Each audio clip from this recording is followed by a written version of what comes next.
Yes, hello guys, welcome back to my channel. My name is Esther. For those of us that just turning in, perhaps you just see this content or you just see this face, right?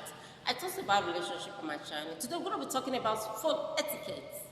But this have to do with, it's not only in a relationship, it's not only your husband or your wife, it have to do with businesses, your business partner, your colleague at work, the environment where you live, that is your co-tenants, your friends, the people that come in contact with you as well. But today we're going to basically talking about phone etiquette, the way and manner we communicate or having a conversation with people on phone. Okay, phone etiquette is an extension of our social manner by which we should be mindful of the rules and regulations that is guiding it. It's also a way to showcase respect and consideration when you are communicating with your opponent. It strengthens your communication with your opponent or the person you are in a relationship with. Okay, it also gives a clear, meaningful, and respectful communications. Okay, yes, this is what we're going to be discussing today for etiquette. Okay, don't go away, I'll be right back. Yes, guys, you welcome back. We're talking about phone etiquette in our lives, in our daily lives, business partner, workplace, your colleague, your family members, as well as the person you are in a relationship with. So we need to learn this thing. Phone etiquette is the extension of our social manner by which we be mindful of the communication and the conversation that you are communicating with your opponents so that the recipient will get your message right. Okay, we need to strengthen and showcase a clear, meaningful, and respectful communications so that it will not look cumbersome when your recipient is getting your messages. Let it clear, make a clarity. Okay, so today's video we're going to be talking about phone etiquette. I have with me here about 6 to 7 lists. So the first one is double testing. Double testing in the sense that perhaps you just communicated with somebody, especially maybe you are in a relationship with somebody. Let me use this as an instance. And you have sent message to your opponent. He did not reply your messages. Okay, you are sending another one. That will give you, that's going to give your recipient an impression that you are so desperate, or you are too eager, or you are so excited.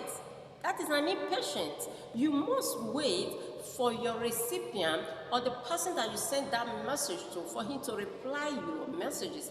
Because sometimes if he didn't reply your message and you are sending another message, you might change another topic, or he might change another topic. He or she might be busy. Perhaps he has not even seen your message and you are sending another one. That is a sign of desperate, and make you so cheap, too eager, too insecure. Okay, such conversation is unintentional, unintentional impression, anxiety. Okay, so it disrupts the flow of conversation for your recipient. So when you are making a conversation with your opponent, perhaps he has not received your message right, you need to be patient. Don't be too rushed. Okay, don't be too eager. Slow down, because he or she might be busy.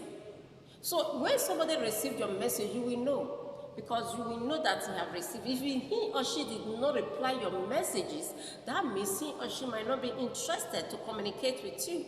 And if if you are not interested in such person, you have to make it known to the person. Make a clarity.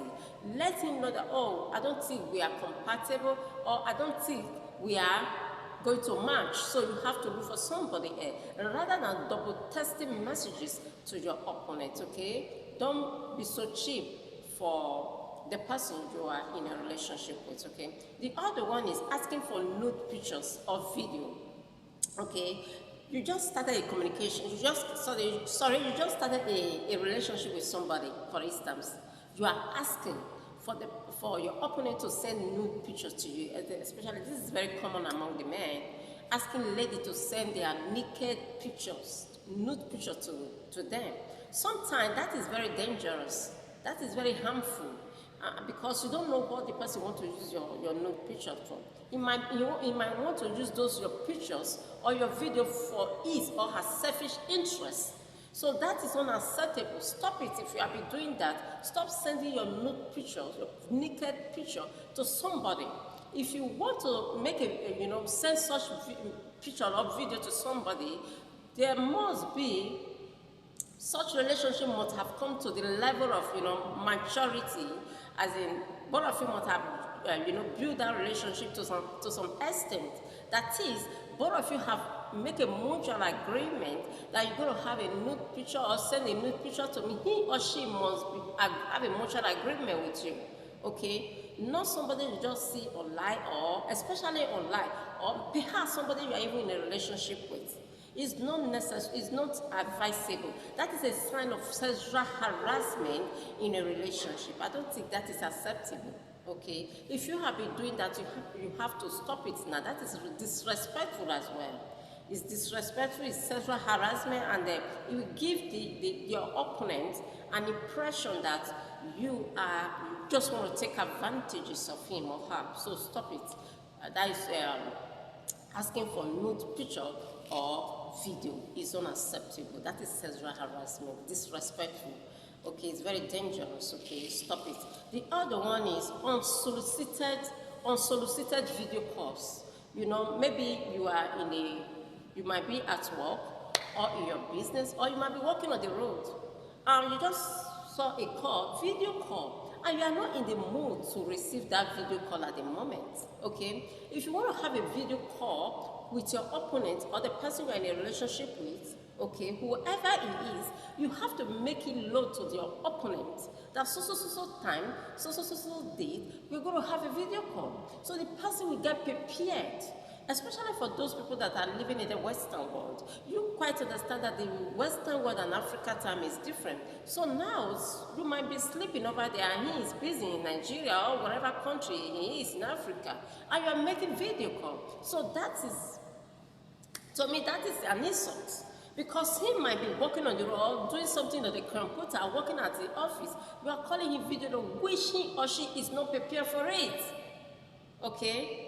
Unsolicited video call, okay, is it's unacceptable.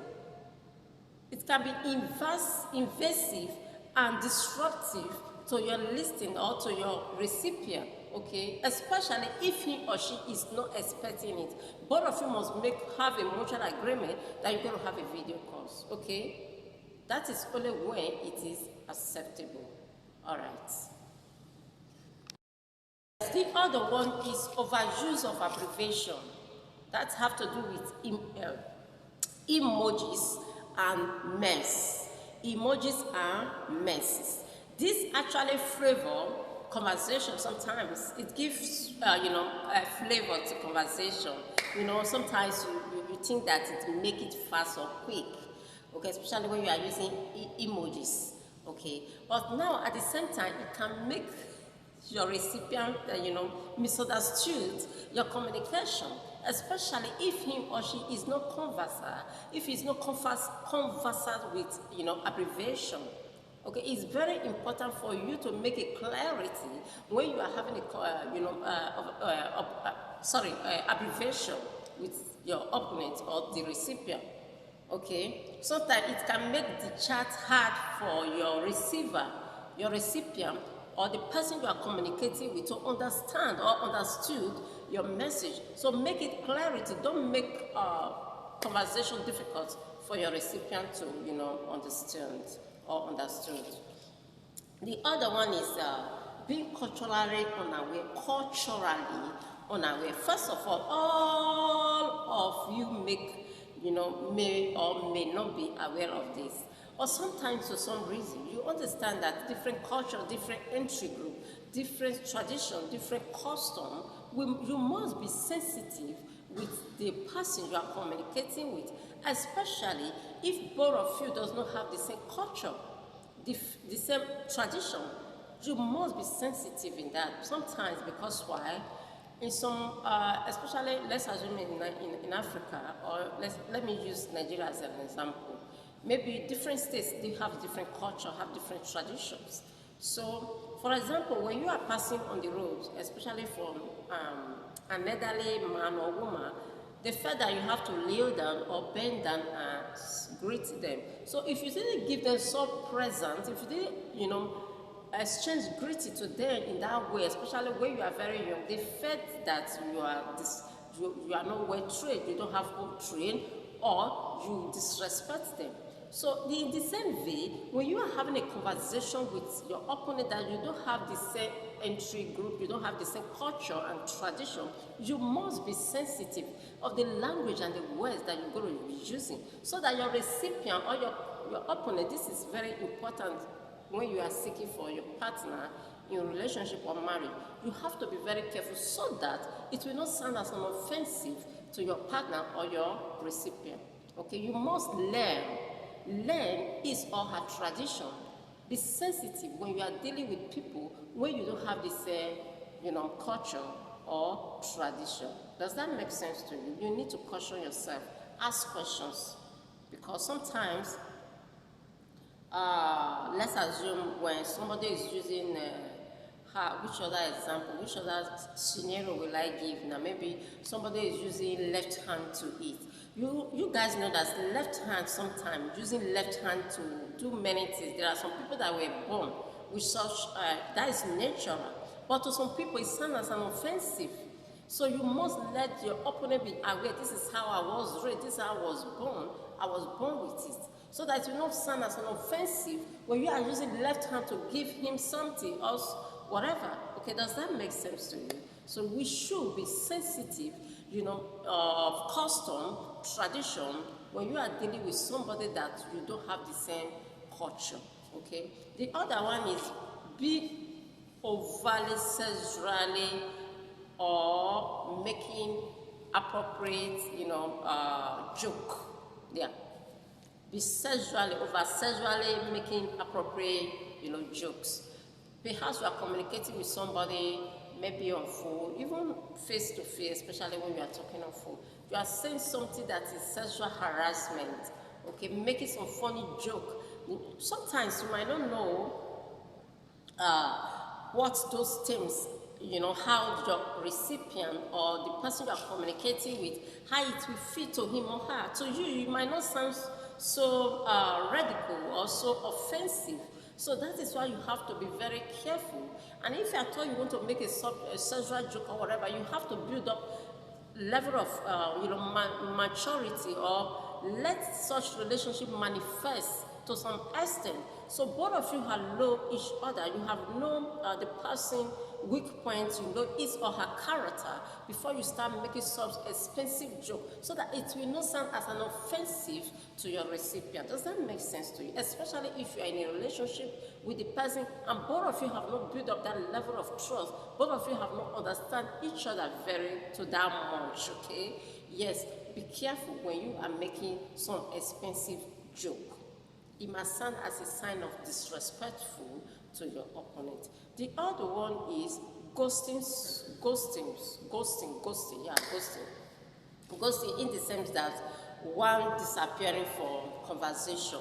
When you are communicating with somebody, sometimes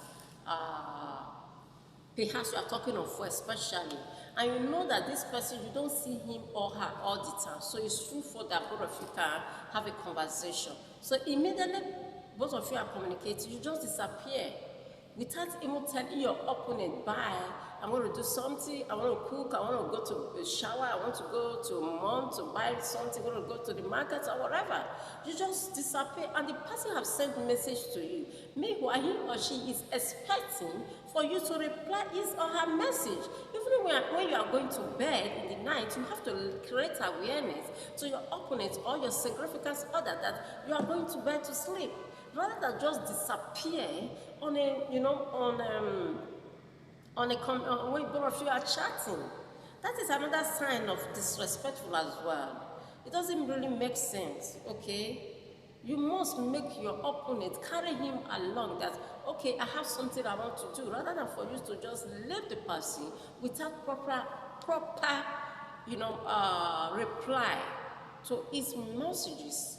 Okay, if you are not interested, you have to make it known to the person that I am not interested in you. I don't think this relationship is going to work. We are not matched or we are not compatible. Make it known to the person, because if you are disappearing for a conversation, perhaps both of you are communicating, that is also a sign of immaturity and disrespectful as well. Don't make communication so invasive or disrespectful or disruptive to your listeners. Okay, does that make sense to you?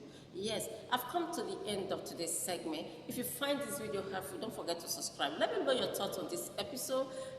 If you have not subscribed, what are you waiting for? I'm waiting for your subscribe. Subscribe on my YouTube channel, okay? All right. I love you guys. My name is Esther. Bye.